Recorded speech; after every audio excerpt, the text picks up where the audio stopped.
A noite repousava sobre Jerusalém.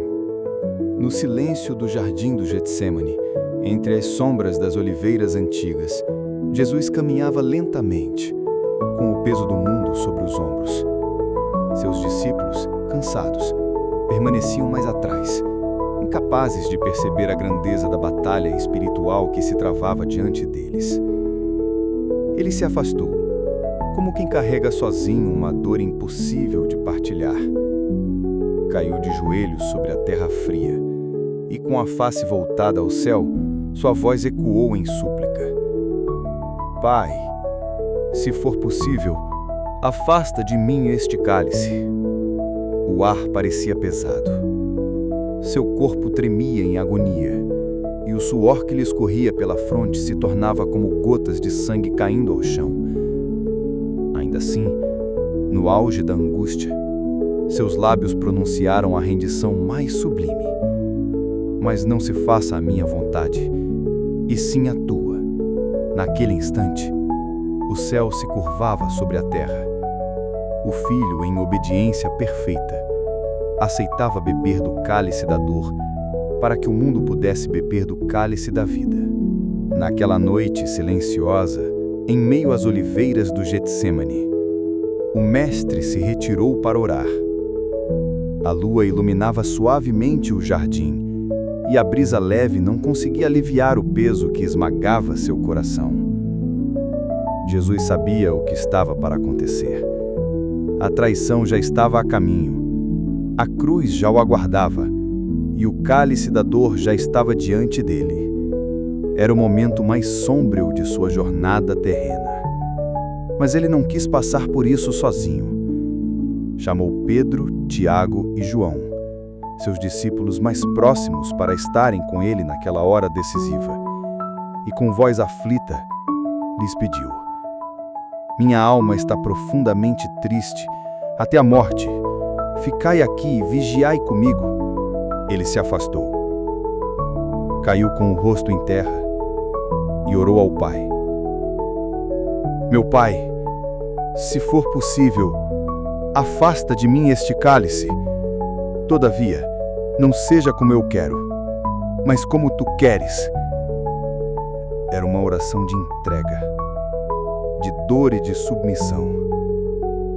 Ali, Jesus travava a maior batalha de sua alma. Escolher obedecer até o fim, mesmo diante do sofrimento inimaginável que estava por vir. E então, ele retorna. O que encontra? Pedro, Tiago e João, dormindo. Enquanto o céu travava uma guerra invisível, enquanto a eternidade dependia daquela hora, os discípulos estavam vencidos pelo sono. O peso do corpo falou mais alto que a disposição da alma. E com voz entristecida, mas ainda cheia de ternura, Jesus pergunta: Nenhuma hora pudestes vigiar comigo? Que pergunta profunda. Nenhuma hora? Nem um pequeno tempo de vigília? Enquanto ele derramava a sua alma diante do Pai, seus amigos não puderam permanecer ao seu lado. Jesus volta a orar. Mais uma vez entrega-se ao Pai. E ao retornar, os encontra de novo dormindo. E uma terceira vez acontece o mesmo. O contraste é marcante. De um lado, o Filho de Deus desperto, vigilante, em oração. Do outro, os discípulos mergulhados no sono, inconscientes da gravidade da hora. Aqui está uma lição que atravessa os séculos e chega até nós hoje. O que Jesus disse naquela noite não foi apenas para Pedro, Tiago e João, mas também para mim e para você. Vigiai e orai, para que não entreis em tentação. O espírito, na verdade, está pronto, mas a carne é fraca.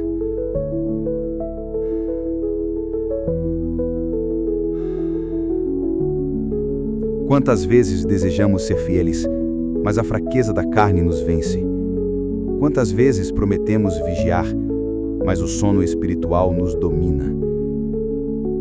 O sono dos discípulos é um reflexo da nossa própria fragilidade. O sono pode ter várias formas. O sono da indiferença, quando sabemos o que é certo, mas escolhemos não agir. O sono da distração, quando ocupamos o coração com tantas coisas, mas esquecemos da oração. O sono do medo, que nos paralisa diante das provações. Mas Jesus nos convida a vigiar. Vigiar em oração. Vigiar na fé. Vigiar em santidade. Ele sabia que os discípulos o abandonariam naquela noite. Sabia que Pedro o negaria 3 vezes. Mas ainda assim ele seguiu até a cruz. Não porque eles fossem fortes, mas porque ele os amava. E nos amava também. No Getsêmani, Jesus enfrentou sozinho a angústia da cruz. Mas hoje, ele nos chama a permanecer despertos, vigilantes, firmes na fé que venceu por nós. Então que essa cena no jardim ecoe em nossos corações. Nenhuma hora pudestes vigiar comigo? Hoje, a resposta pode ser diferente. Hoje podemos escolher estar acordados na fé, vigilantes em oração, firmes em Cristo que venceu por nós. A noite era profunda. O jardim do Getsêmani permanecia em silêncio, quebrado apenas pelo sussurrar do vento entre as oliveiras. Jesus havia acabado de despertar os discípulos. Ele sabia, a hora havia chegado. Os passos da eternidade ecoavam naquela noite. E de repente, o silêncio foi rompido. Luzes começaram a surgir ao longe. Tochas tremulavam no escuro, avançando como um rio de fogo entre as árvores. E junto às tochas, o som de armas, passos apressados e vozes murmurando. A noite da traição havia começado. À frente daquela multidão armada, vinha Judas, um dos 12. Aquele que havia caminhado com Jesus, ouvido suas palavras, visto seus milagres, mas que agora entregava o mestre por 30 moedas de prata. E Judas se aproximou de Jesus. Com um semblante frio, mas tentando esconder a escuridão que já dominava o seu coração, ele disse: "Salve, mestre." E então, o beijo. Um gesto que deveria ser sinal de afeto, de amizade, de honra, transformado em marca de traição. Com ternura e firmeza, Jesus lhe responde: "Amigo, é com um beijo que traz o Filho do Homem?" Que palavras! Até no momento da traição, Jesus chama Judas de amigo. Ele mostra que seu amor não depende da fidelidade humana. Mesmo sendo traído, ele continua a amar. Logo, os guardas avançaram. Mãos armadas agarraram o Filho de Deus. Correntes e cordas se apertaram contra aquele que havia curado, libertado, ressuscitado. O Criador do universo estava sendo preso por suas próprias criaturas. O Senhor da vida se deixava entregar nas mãos da morte. Os discípulos, confusos e assustados, tentaram reagir. Pedro, tomado pela impulsividade, sacou a espada e feriu o cérebro do sumo sacerdote. Mas Jesus, com calma, ordenou: "Basta. Quem vive pela espada, morrerá pela espada."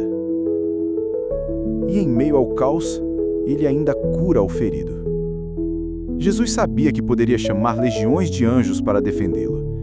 Ele poderia fazer cessar aquela cena em um instante, mas escolheu se entregar. Porque não foram as correntes que o prenderam. Não foram as mãos dos soldados que o dominaram. Foi o amor. O amor por mim e por você.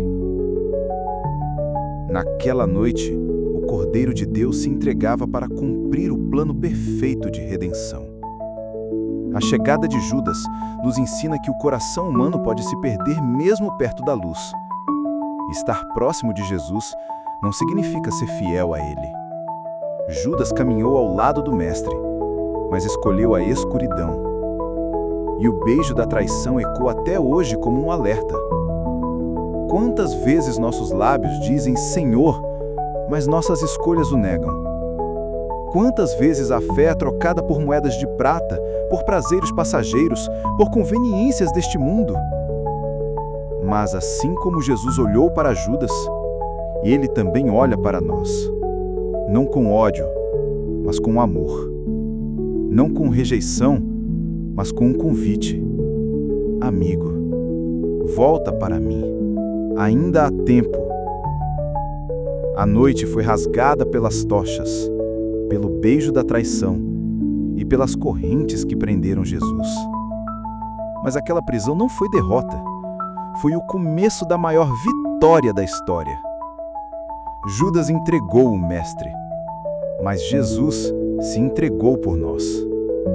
E hoje, diante desse momento tão marcante, a pergunta que ecoa é: estamos despertos, vigiando em oração, fiéis até o fim?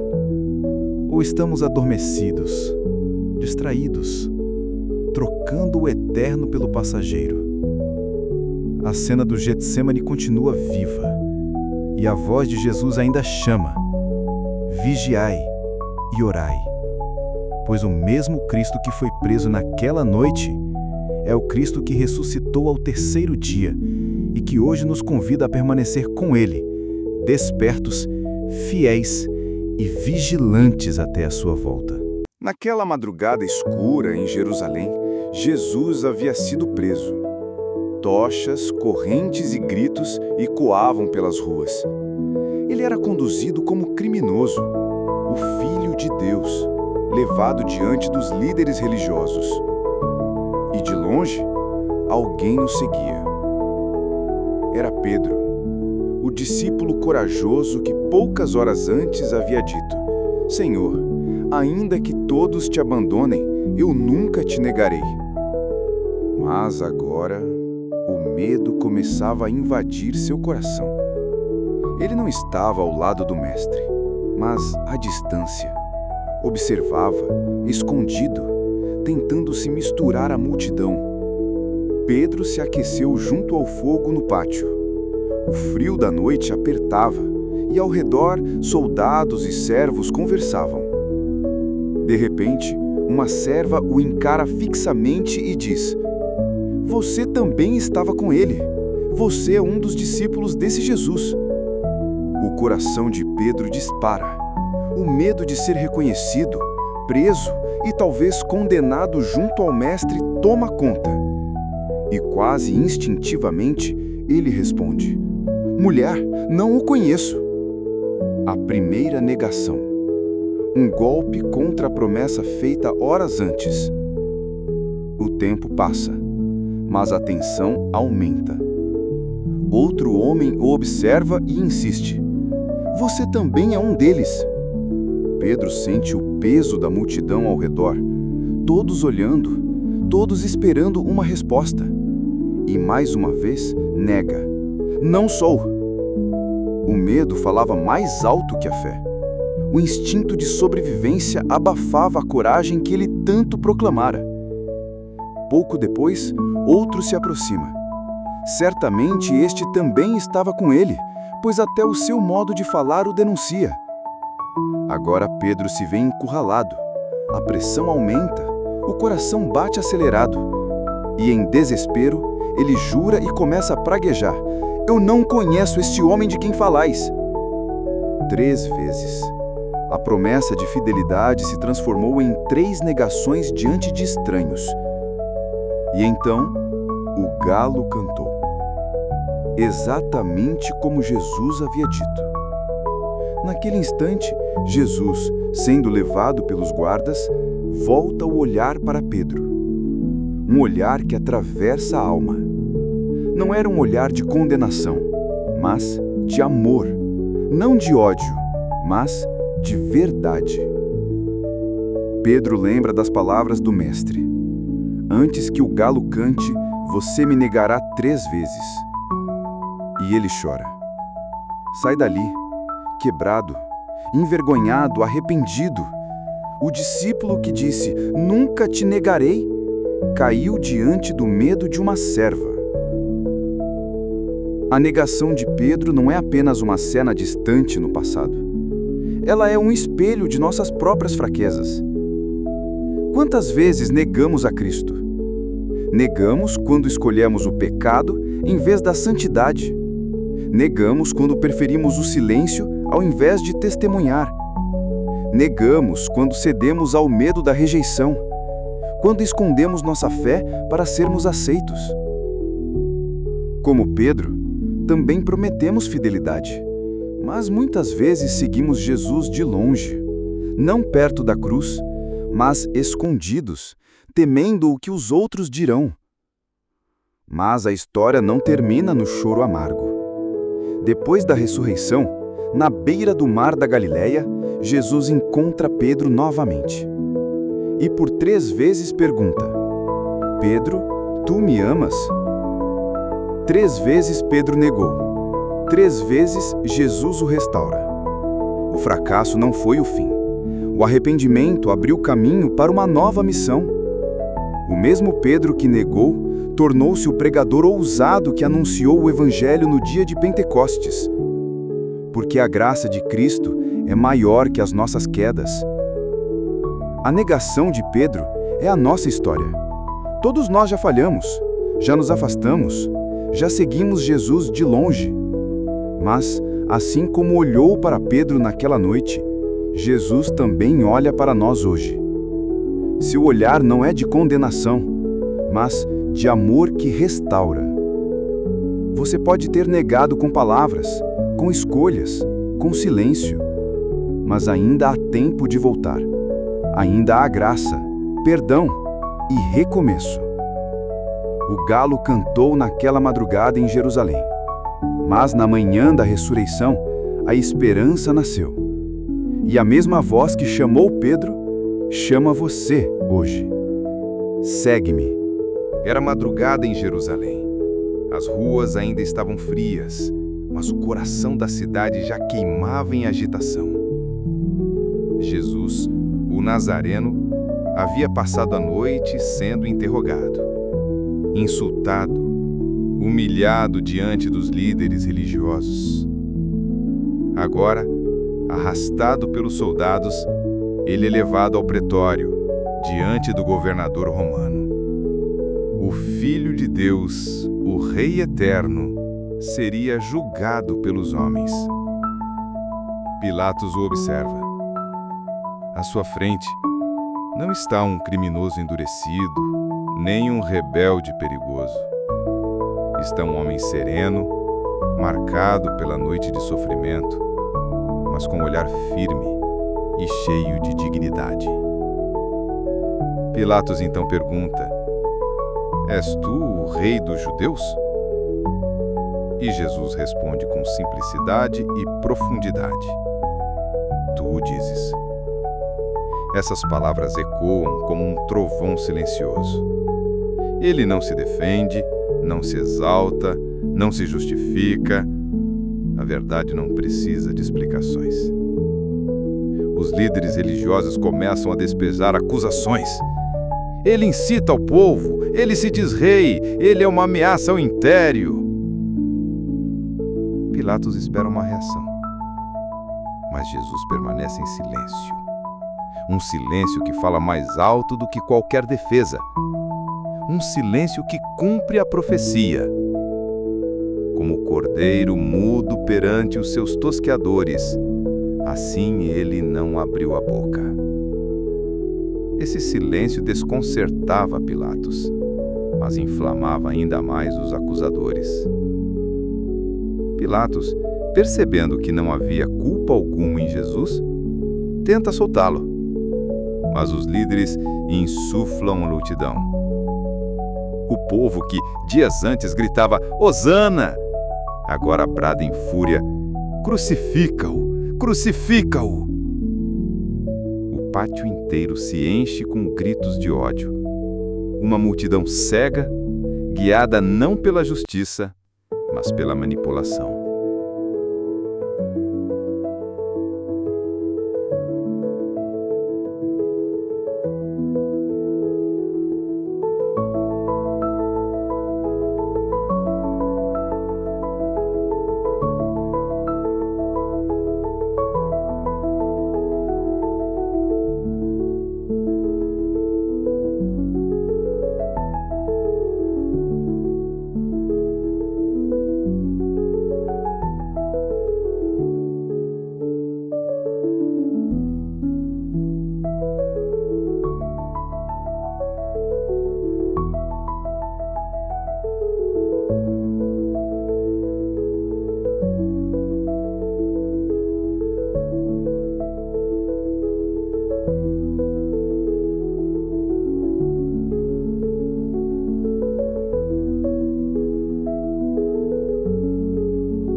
O julgamento terminou. A sentença foi dada. E agora, Jesus, o Filho de Deus, é entregue à multidão. Sobre seus ombros, colocam a cruz. Pesada, cruel. A madeira que cortava a pele já ferida pela flagelação. A cada passo, o peso não era apenas da madeira, mas dos pecados de toda a humanidade.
O caminho terminou.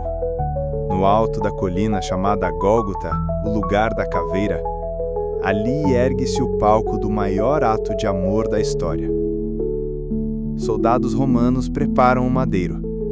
O povo se reúne. O céu parece mais pesado, como se a própria criação sentisse o que estava prestes a acontecer. Jesus é deitado sobre a cruz. Seus braços são estendidos. E então, o som ecoa. O ferro atravessando a carne, o martelo batendo contra o prego. Primeiro uma mão, depois a outra. Os pés também são transpassados. Cada golpe não era apenas dor. Eram os pecados da humanidade sendo cavados junto com ele. À sua direita e à sua esquerda, 2 ladrões são crucificados. Um o insulta, dizendo: "Se és o Cristo, salva-te a ti mesmo e a nós também." Mas o outro, quebrantado, reconhece sua culpa e pede: "Senhor, lembra-te de mim quando entrares no teu reino." E Jesus, mesmo ensanguentado, com voz de autoridade e ternura, responde: "Em verdade te digo, hoje estarás comigo no paraíso."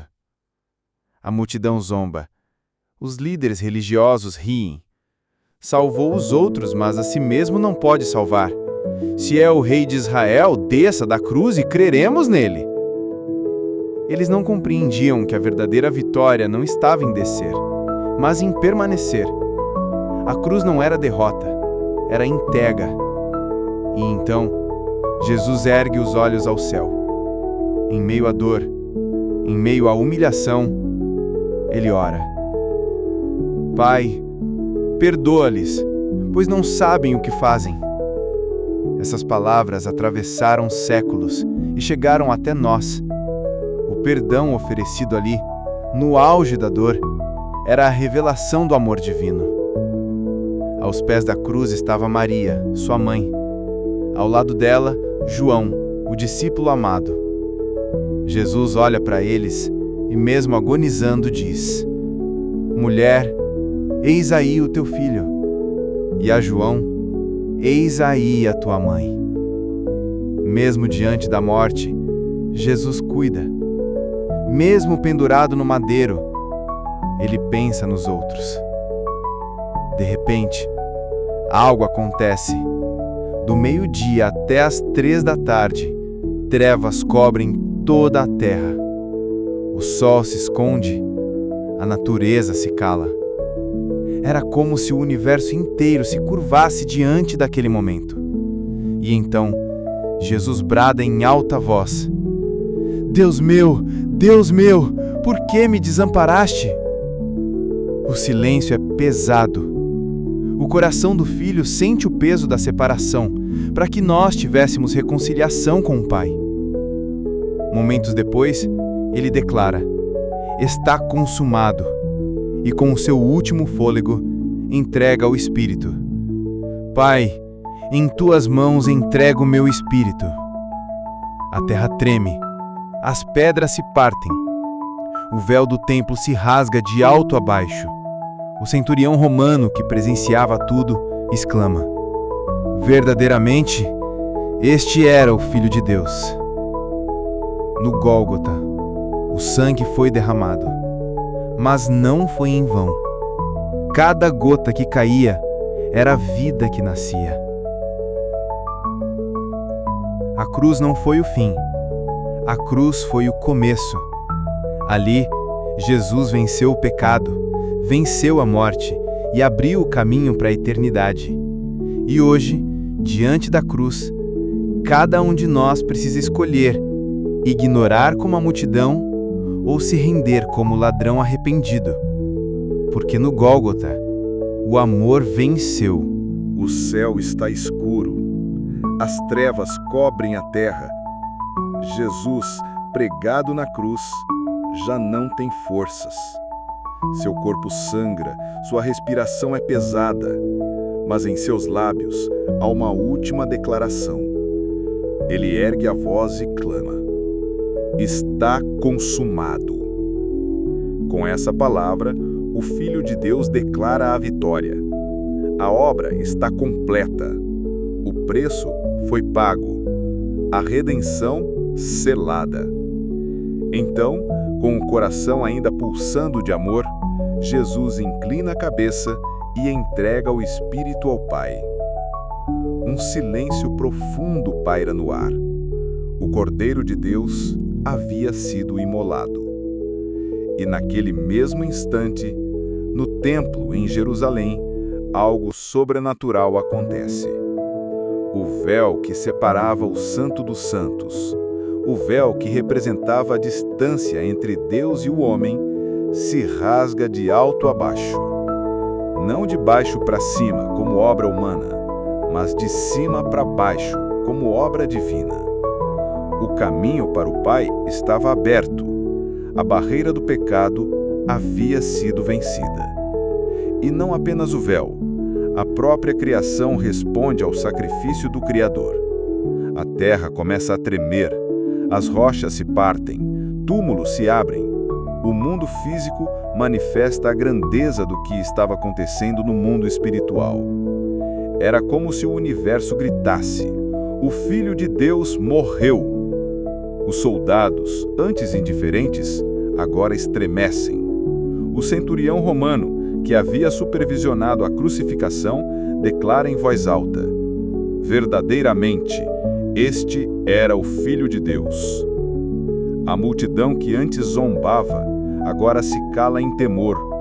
Alguns caem de joelhos, outros batem no peito, reconhecendo o peso do que acabara de acontecer. Aos pés da cruz, Maria, a mãe de Jesus, contempla em silêncio. O coração dela é atravessado por uma dor que não pode ser descrita. João, o discípulo amado, chora em silêncio. Eles sabem, Jesus partiu, mas ainda não compreendem que aquele momento era apenas o começo. O véu rasgado não foi apenas um sinal, foi uma mensagem eterna. O que antes era inacessível, agora está aberto. A presença de Deus não está mais restrita a um lugar.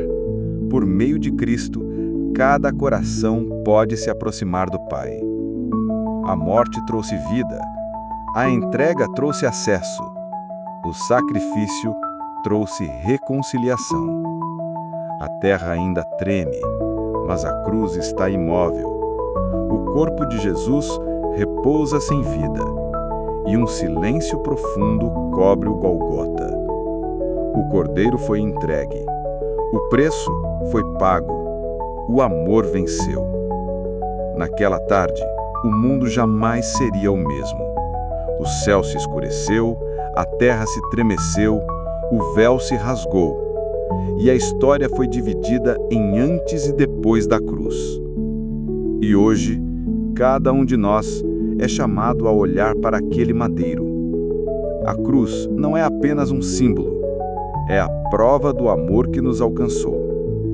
Diante do sacrifício de Cristo, só existe uma resposta possível: rendição, gratidão, adoração. Porque quando Jesus disse, "Está consumado", ele estava falando de mim. Ele estava falando de você.